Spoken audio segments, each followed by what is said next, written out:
Pleasure to be here.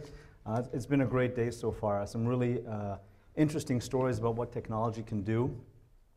And what I'm here to do is, to put into context, what does that mean for everyday lives, whether it's a business, an organization, or just your household. So I'm going to start off basically talking about some of the impacts of broadband that we've measured, put it in context, and then how does that actually translate into how we actually help accelerate that for economic development, for quality of life. So I'd like this to be interactive. If people have questions, feel free to raise your hand. There'll be a Q&A at the end of this, and the presentation will also be online. All right, just to give some context of who SNG is, we're the Broadband Economists. Well, what does that mean? One, we look at the case for investing in broadband, and that is above and beyond what the network operators look at, what I call the business case.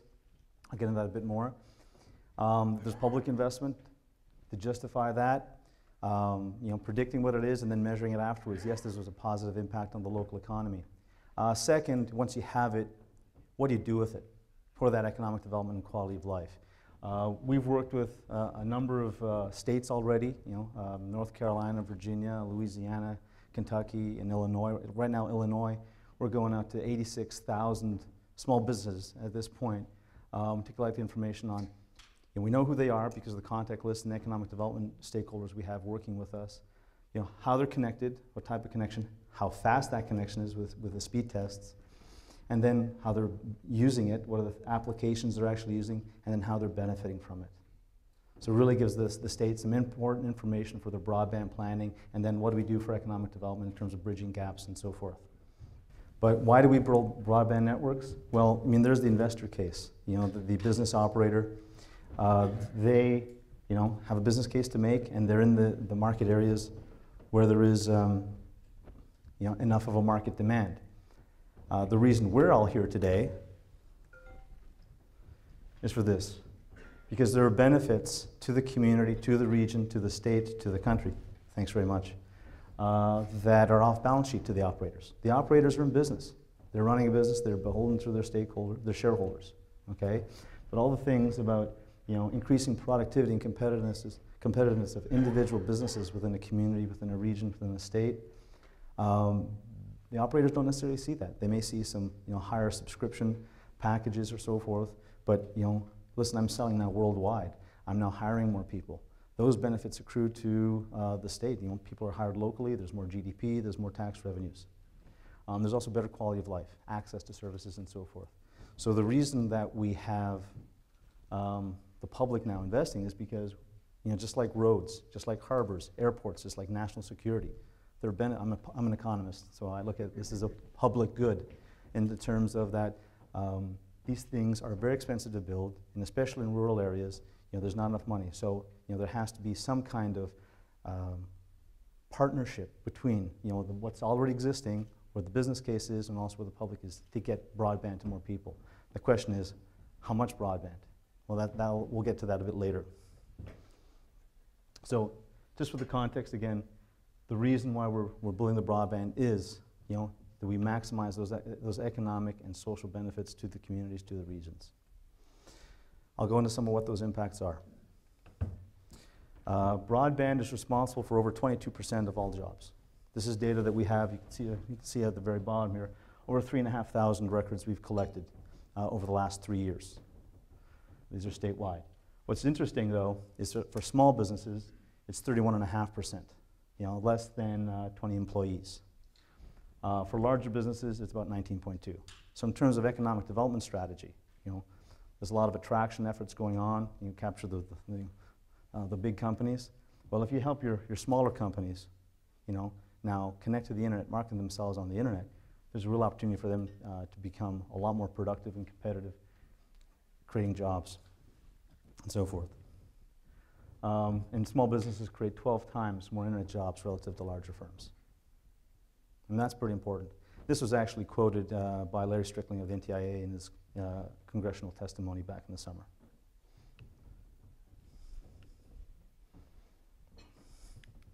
There we go. In terms of communities and broadband, in the work that we've done, and again, this is a database of, at this point, it's 27,000 records from businesses, organizations, and households. 38% of households said that they would definitely or likely relocate if broadband was not available. You know, there's a lot of rural areas in Nebraska. I mean, I think, you know, a lot of people say that number is probably higher. 32% of households had some kind of home-based business. Another 14% said they would start one within the next 12 months. That's pretty significant. These are people who are professionals. They know their domain. What they don't know is necessarily how to set up a website, how to market themselves online, how to say, listen, this is what I can do, you know, so that other people can find them, or to work collaboratively online. You know, we saw some great tools this morning on how you can collaborate using, you know, webcams and voice over IP and so forth.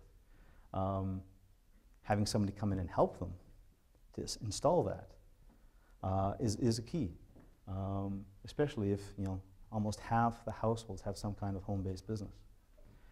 And 72% of those businesses that are home-based said that it was essential having broadband. And 55% of businesses said that, you know, remaining in their current location, broadband was essential. So that's pretty important. You know, this is why we're all here in this room.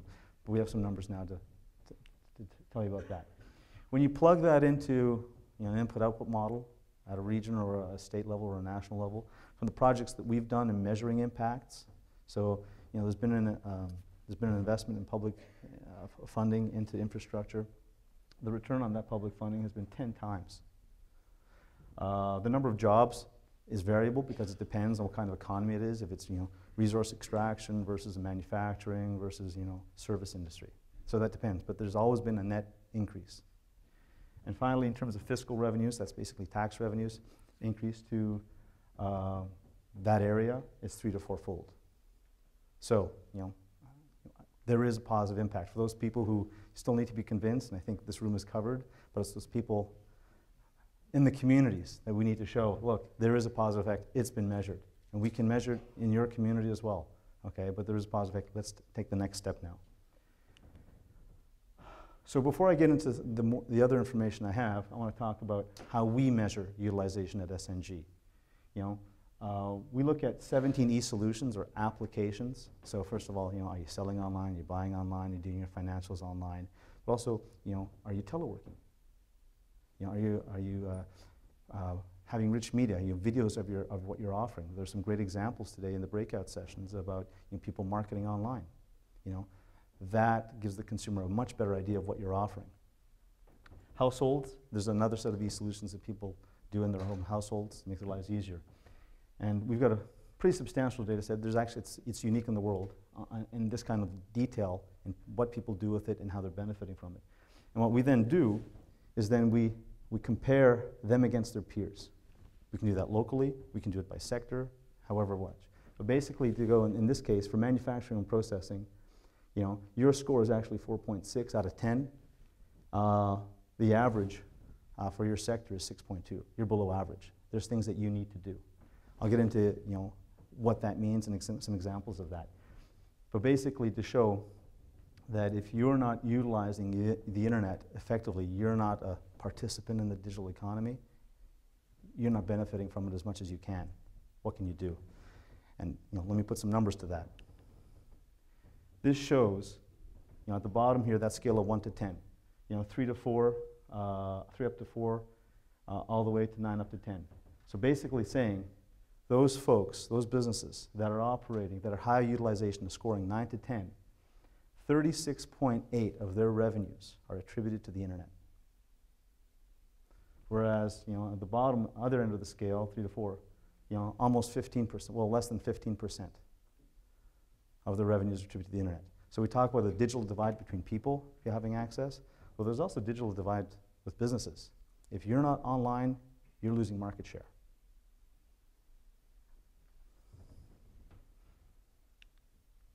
Community anchor institutions is a big question. There's a lot of funding being put in place for the middle mile here in the US, in Nebraska. You know, what are the improvements? And it's not the revenues. Schools aren't charging students and so forth. But there are definitely benefits, and we've quantified those. So there's a lot here, but basically the internet benefits to health organizations. I know health is really important in Nebraska. The green is very important. The light green is somewhat important. When you look over here, you know, make day-to-day operations easier, using existing resources more effectively. You know, that's over almost 90% of folks saying this is really important or somewhat important. You know, none of these are less than 60%. Improving staff skills, reaching clients, adopting new processes. We're trying to get that into hard numbers, but we also know that there are qualitative benefits that you can't measure. You know, improving service to the client, having access to a doctor. There's been an injury or there's a medical situation that they can then, instead of having to drive 4 hours, they can go online. That's a huge benefit. How do you quantify that in dollar terms? I think it's difficult. We quantify it this way. In terms of schools, the benefits to schools by speed of connection. Now there's all this discussion about what's the appropriate speed. Well, our viewpoint is, what do you want to do with it? And then that dictates what kind of technology you need. If you're just surfing an email, well, most technologies will accommodate that. Or you're trying to do remote learning or video conferencing. Well, you need something higher. So what we looked at was, from the data that we have, from the schools that we've collected, there's 25 megabits per second and more, which is the blue. 6 to 25 is the gold. And 1.5 to 6 is the green. And as you can see, adopting new operational processes, well, there's about a 30% higher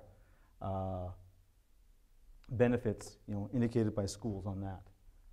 Reaching, well, in this case, it's students, whether it's the K-12 or also college and universities. Lowering operating costs. I mean, all benefits because of the higher pipe. There's also, when you get up to higher speeds, there's also usually, that's usually with fiber, we're technology agnostic, but with that, you're also getting reliability. It's not just the size of the pipe, it's that it's always on, that you're not having any downtimes. That people can say, I'm going to put this in my classroom, we're going to have this learning, and I'm not going to spend half an hour trying to get it to work. So it's reliability and speed, but that now creates a lot of opportunities, and we've documented that for schools. In terms of new skills that acquired over the last 12 months, schools, libraries, and health, all significant benefits, over 50%, over half of them. Whereas when you include businesses, it's lower. So it's the public institutions, the community anchor institutions that are really taking advantage of this, and this is great. And in fact, it's not in this slide deck, but there's actually more jobs created because of the internet in the public institutions than in private sector, which I thought was really interesting. So, utilization. This morning, I was really impressed actually to hear your Lieutenant Governor talk about utilization. Actually followed him out right after he finished his presentation and say, where did you talk about that? Where did you learn about that? Because that's the first time I've ever heard a public official at that level talk about it. And he talked about efficient and effective use. I'm like, this is what we talk about. This is fantastic. And what was interesting is that he, prior to being Lieutenant Governor, and I guess some previous jobs past, he used to work as an emergency medical support. I don't know if it was an ambulance or what, but he understood the value of technology in saving people's lives. But technology doesn't do everything. It helps you in certain things. And with that exposure to the technology, he understood what it can do and it can't. And I think that's what has now, over the last 20 or 30, I don't know how long since that's been, but that's really put into his mind where it has a role. And that's what we need to, that's the biggest challenge today, is where does technology have a role in your business operations, whether in your private sector, public sector, or in your household. So what we really want to impress upon is what we call the broadband equation. Very economics terms, the quality of each input affects the output. So if you don't have the technology you need, but you've got high skills, you'll get some output, okay? You'll get some benefits. On the other hand, if you have great technology, but you don't have the skills, you'll also get some outputs. What we're trying to get at is you have the technology and the skills to get the real benefits we're targeting. And the biggest challenge is, it's this part right here. we're building these, well, right now we're working on a project in North Georgia. You know, they've built this fiber optic network, first funded fiber project in that broadband stimulus. And less than 20% of the people who subscribe to, you know, the fiber, well, they just don't see the value. You know, why should I switch over? Why should I switch from DSL or cable? Why do I need to switch over at all? Or why do I even need the broadband? And what we're doing is we're actually going out to individual businesses and saying, look, you know, here are the things that you can do and you need to do to be competitive. Let's get you those skills and get you to take advantage of this technology so you can realize those benefits. Oh, and when you realize those benefits, you're going to grow. You're going to be hiring people. That's economic growth. And then we can pay for it all with the increase in tax revenues. Well, that's how it would optimally work. So, this is important. We measure, back when I showed utilization, how we measured how people's experience and level of utilization. You know, less than 1 year of having broadband versus more than 5 years. And there's a pretty linear relationship there. It goes upward. The longer you have broadband, the better and more experienced you are in using the internet and technology in your business operations. You know what it means. We have the data to show it, and this is from, you know, over 14,000, you know, businesses and organizations that reported on this.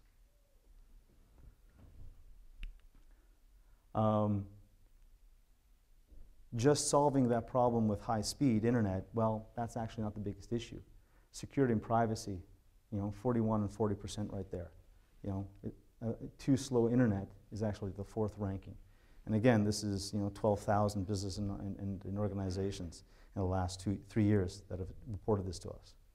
So, yes, you need the bigger pipe, you need a reliable pipe, but you've got to get people understanding, okay, you know, am I going to lose all my data? Are people going to be able to hack into my system? Am I going to lose control? Or am I going to lose, you know, contact with the clients? Actually, no. Let's show you how this works.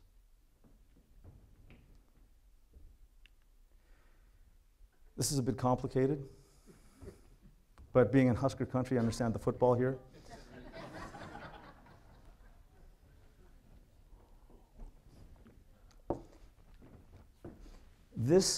These set of lines right here are this area here, fast and early adoption. This is accessing government information, electronic document transfer, emailing back and forth, or downloading documents, buying things online, okay, the gold. So these are all these things, you know, having a website, research by staff. These things, basically, as you can see, even at very low utilization scores, they don't have much time experience using the broadband and the internet, but even, you know, at a level 4, they're over 60%. That's great. These are things that are happening on their own. If you just have a laissez-faire attitude, you know, build a broadband network, you make it available, these things will happen on your own, and that's great. These things, though, are slower later in adoption. Teleworking, selling goods or services online. It's not just putting your product up online, it's, you know, getting the whole system to be able to pay for it, and also to market it effectively. And there was a presentation this morning, some presentations about that this morning, how that's done. Rich media content, having a video of it, social networking, and delivering that content and those services online. That's all the thing. Well, why is this important? Well, from our data, the biggest benefits are right there in that, you know, green circle. So the challenge is, if you're, you know, wanting to now leverage the broadband that you have already, or you have an economic development strategy that says, listen, we realize the power of the internet. These things will happen generally on their own. You can do some support, but, you know, helping those individual businesses and organizations, you know, understand what's possible and help them, you know, implement those things and you know, choose the right vendors and so forth, and get that working for them. That's the biggest challenge. But then, once you've done that, that's where you see the benefits. And again, you know, this is over 9,600 businesses and organizations that have reported this. Similar story on households. The score is a downward sloping one here. So basically, you're about 7.3, you know, above 7. on the one side, and your much lower score, about 5.7, again out of 10, utilization. How experienced are you? How effectively are you using internet and these technologies? So basically, email, at a low score, it's almost 100%. Everybody can do email. That's pretty straightforward. And then also getting product information and buying services or goods online. Pretty straightforward. At the other end of the spectrum, right here, teleworking, investments in trading, voice over IP. Voice over IP is pretty significant in terms of potential cost savings. That can be up to more than $2,000 a year for some small businesses, and that can be implemented pretty quickly. But installing it, as the presentation this morning said, that's the big challenge. So, home-based business, selling items. Again, the biggest challenges, the biggest benefits are right here. These ones right here are where we're trying to focus on, like, if we want to help local economic development and quality of life, the biggest benefits will be achieved here. And that gets to the technology adoption curve, which is no matter what technology you have, and this is over the last 50 years of marketing technology products and services. There's a paper out, 91 that was done, but basically, all of us in this room are pretty much, this first 10%, 10% or so, 12%. The innovators and early adopters. We know what this is about. We know how to use it. The challenge is to get it, the rest of the early adopters, early majority and late majority to start using this. What does it mean for me? Because at the end of the day, we're not selling features. Hey, this is a great high-speed internet. Well, why? Well, we're selling the benefits because that allows you to sell your goods online. Talk to your parents wherever they are, or talk to your children when you're on the road, easily and effectively. So driving awareness and utilization is really the next challenge. We got to get the infrastructure in there. We need to get those broadband networks to those communities and those folks. And it's really a question of what do you want to do? What kind of applications do you need? Then build the technology supported, and then get them using it, so that we have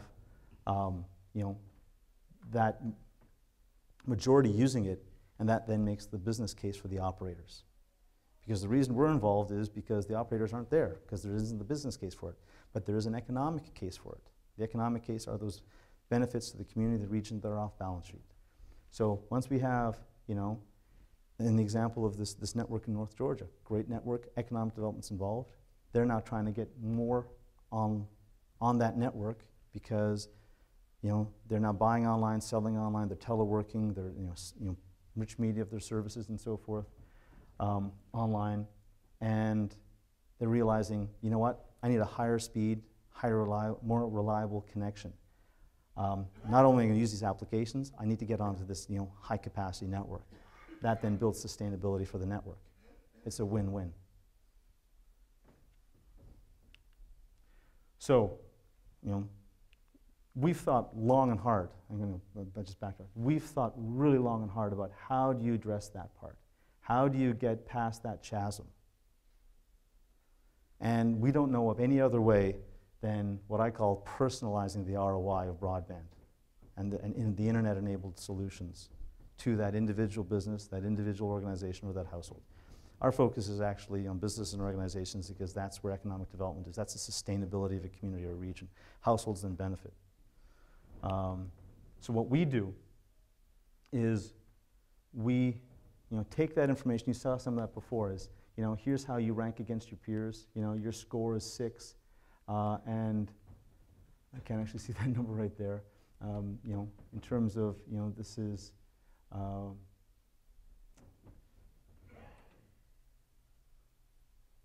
manufacturing and processing. We say to them, okay, look, we've now we go out and capture information from the individual businesses on how they're using it, and then we compare them against their peers. So we are able then to say, look, it's hard to read in the back. This will be online, but basically, look, if you have, it's even hard to read on my screen here. But if you start implementing this e-solution, the impact is going to be, in this case, $36,000. In this case, it's delivering services and content online. It's going to have an impact of $36,000 on your business. And then just going through that list to basically say, look, don't just believe broadband is good. From what we know, from what other businesses of your sector have said, relative to your size of business, these are the impacts it will have to your bottom line in terms of new revenues and cost savings.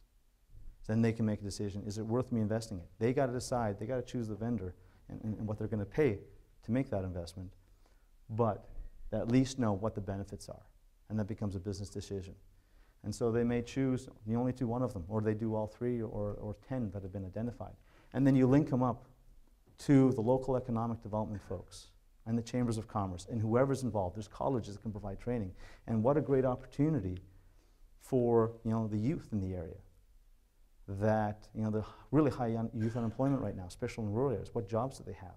Do they have options to stay? Well, if you get them empowered, you go into the business and saying, look, we know you're not using these kinds of solutions, and you really should because it's going to make you more productive and competitive. It's going to help your bottom line. We can help you with that. The business improves, the youth gets a job, the economy is a lot better off. And so, and then you track it, and then you support it, and it's an evolution. We don't know, as I said, we don't know of any other way than to get down to that micro level to be able to talk to them about this is what it means for your business. You got to tell that story to them. And back it up with data and local case examples, as you've done today. But this is why the technology is important. Bottom line, and here's how it works. Test drive it. So overall, for an individual business organization, this is again from our data, 12,000 records on this one, increasing utilization by 10%, going up that score by 10%, increases revenues by 24% and decreases costs overall by 7%. That varies by sector, but these are overall numbers. So for region, it means allowing businesses to be more competitive, creating a demand for high-skilled workers, which translates into high-paying jobs, and then adding fiscal revenues. And as I said before, when we can show that the public investment is more than offset by the new tax revenues because of all that increase in economic activity, that's a win-win. That's even a Wall Street, former Wall Street friend of mine said, yeah, that's a good investment for the government. That's a good public investment. So I'm going to be ending up here shortly. This last slide is, if you want to ensure that you have economic growth and quality of life from broadband, you need reliable and affordable broadband. And that's what a lot of the operators here are building. And that's what all the stimulus projects. There's more work to be done. It's getting there. You need the mapping to understand where it is. You also need to understand where the people are and where they're not getting what they need in terms of, well, you've got this level of service, but I need 100 megabits for what I'm doing. You need to understand that to match up the supply with the demand. And to match that up better, you need responsive customer service so that, yes, it's four down and one up in terms of megabits per second, but we can accommodate your needs for 100, whatever it is, being able to have those providers that can offer that. Then it gets to meaningful utilization. Just to backtrack here, you need that because if they don't get that, those businesses, they have to leave. My business model won't work if I don't have it. And then you have meaningful utilization. Great that you have this technology. It's there available for the folks. But again, with that adoption curve, if most of the people aren't using it, you're not realizing those economic benefits. You're not realizing those social benefits. So, and that's where we see it's economic development that owns that. That's their job. Working with the chambers, there's also social benefits, and the state. But it's really, who are the active participants? There are already existing outreach programs and support programs. Leverage those. Don't duplicate it all. It's leverage those as much as possible.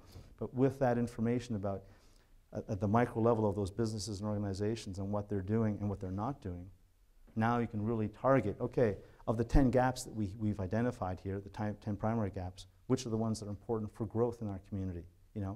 What kind of community do we want to have? What kind of economy do you want to have in 5 and 10 years' time? In North Georgia, they're focusing on manufacturing because it's an existing base that they had. They want to continue that.